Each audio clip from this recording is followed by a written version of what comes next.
I think I always had a passion for the game.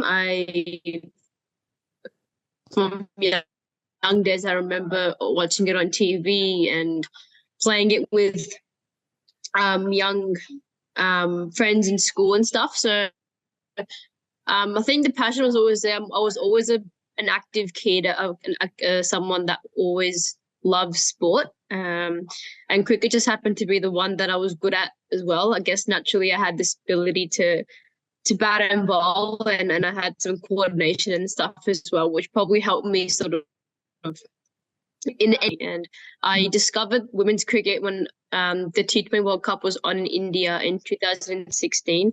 And that was that sort of day, I think, was when I realized that there is a pathway and girls do play cricket women's team. So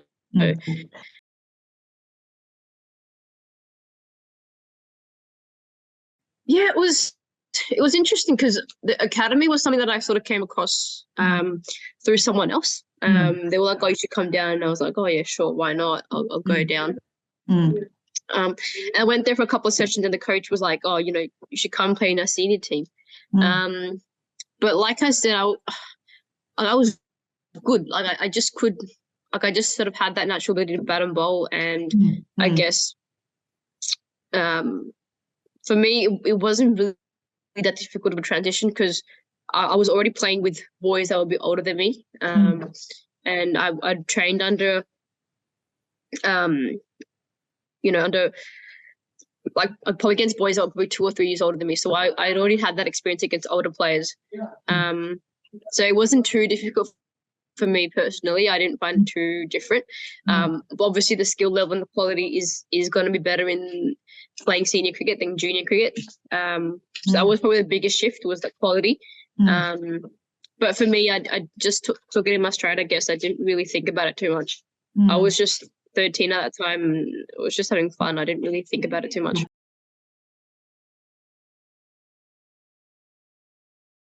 Yeah, it was interesting because I remember there was going to be a series up until I got told that I was going. So it completely slipped out of my mind that there was a tri-series coming up. But when I got told by my state coach, it was just like, he shook my hand. He's like, "Oh, you're going to Sri Lanka."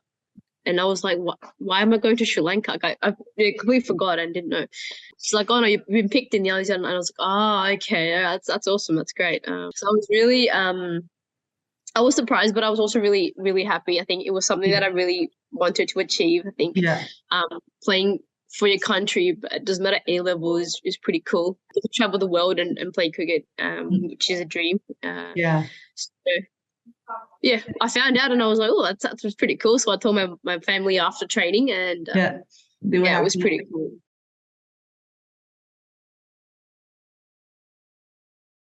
I think it's for me. I just like to play the game and read the game where it is. I think it's such an easy game to sort of get caught up into and really sort of feel that pressure. But I feel like for me, I like to go back to this really nice quote that I've read somewhere. It says that under pressure you don't rise to the occasion, you fall back to your training. And I like to think that I've done the work in the past. So anything that I do out in the field is all stuff that I've trained and prepared for.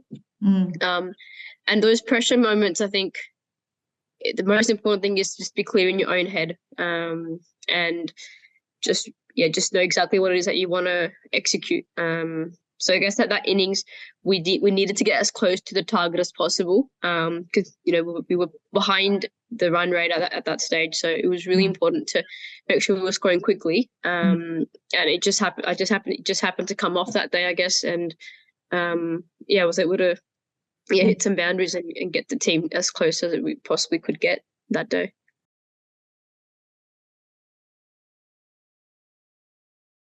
I had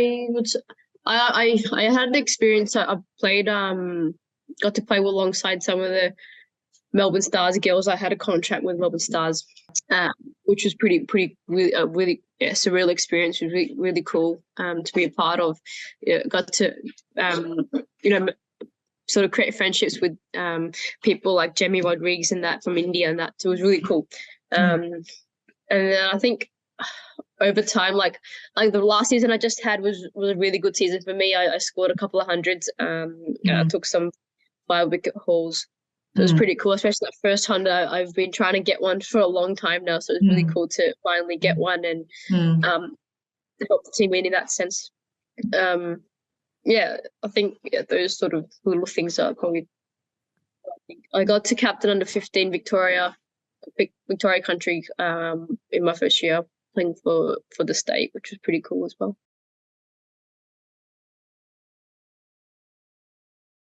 I had like a bit of a process in place. I just changed to leg spin that year, so I was doing lots of training out in my front yard.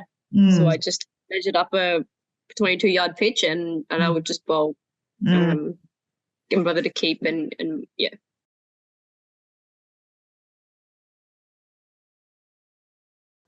It is a lot of it's about time management.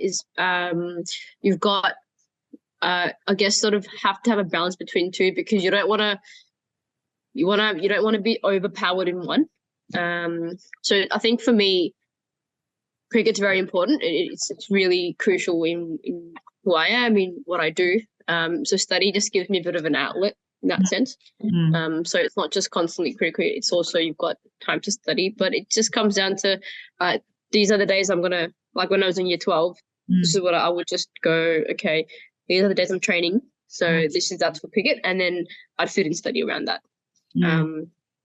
And it worked for me, just sort of allocating different time slots for studies and for cricket and for my own alone time.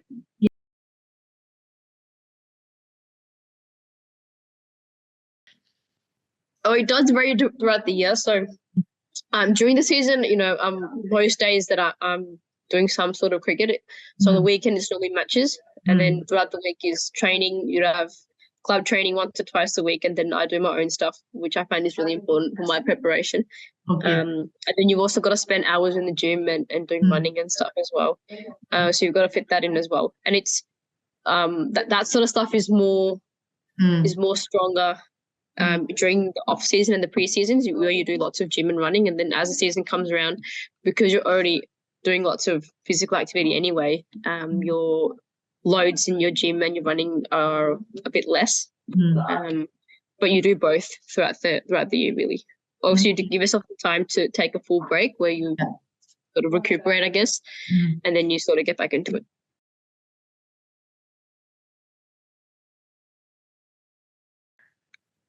Yeah, I think I want to just sort of keep getting better and improve my game, and hopefully break into a professional pathway with states and Big Bash and stuff.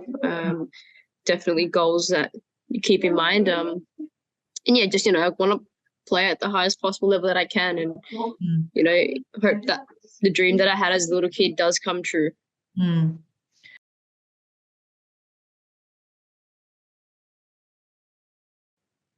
I think it really does, because if you can increase your audience for the game, I think it only makes the game better, and it makes cricket in Australia stronger.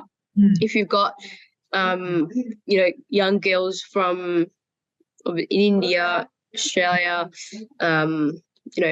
Pakistan, from any other country where they come, and if they're all enjoying their cricket, I think it just makes the pathway a bit stronger. And I think if you can really strengthen your grassroots, then that naturally flows through the highest levels as well. So I think it's really important, and I think it's really cool to see that increasing over the past couple of years as well. When I started, there wasn't really any girls teams and stuff like grassroots under 10s, under 13s. There wasn't a girls team, and sort of a couple of years until after I started playing. So now to see that more constantly, I think it's really good for the women's game.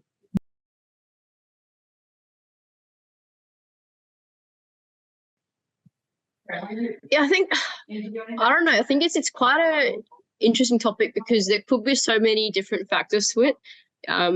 It could come down fundamentally to the skill level and the commitment there, but it can also come down to family matters. You don't know what I guess I guess typically your South Asians want your kids doing studies and doing well in academic activities, and they don't necessarily put that emphasis on sport.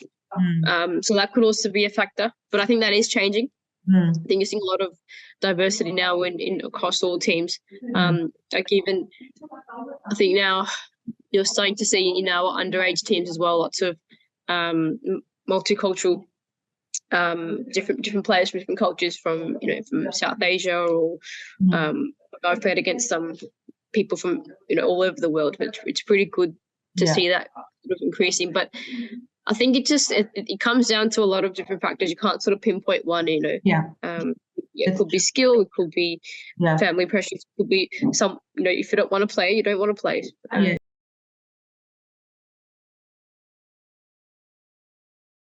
Yeah, it definitely has.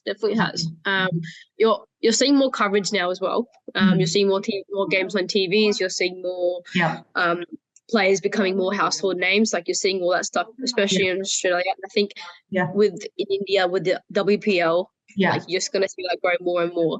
Obviously, India being a cricket man country as well, and then England's also doing really good work with the 100, and their domestic setup is changing as well.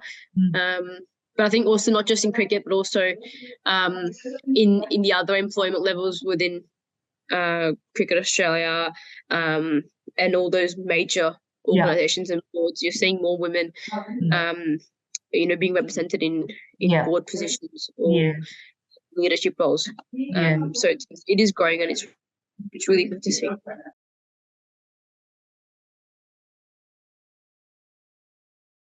Yeah, so at the moment, from day one, I've always loved watching and admiring Elise Perry. She's someone that's really inspired me, and really, but also Meg Lanning as well. She used to captain Australia. She's just retired. She's someone that I've always admired. But from the men's side, I love Virat Kohli. I remember watching him when I was a really young kid, and still to this day he's still dominating, which is really cool to see. And so I think that's what you call a real good sportsman, is someone, regardless of how old he is, he's still the top, and people are still scared of him, to play against and stuff. So I've loved him. There are lots of different people that I like to look up to and sort of take things out of, and just sort of understand how they go about their things, not just cricket, but their mentality, their mindset.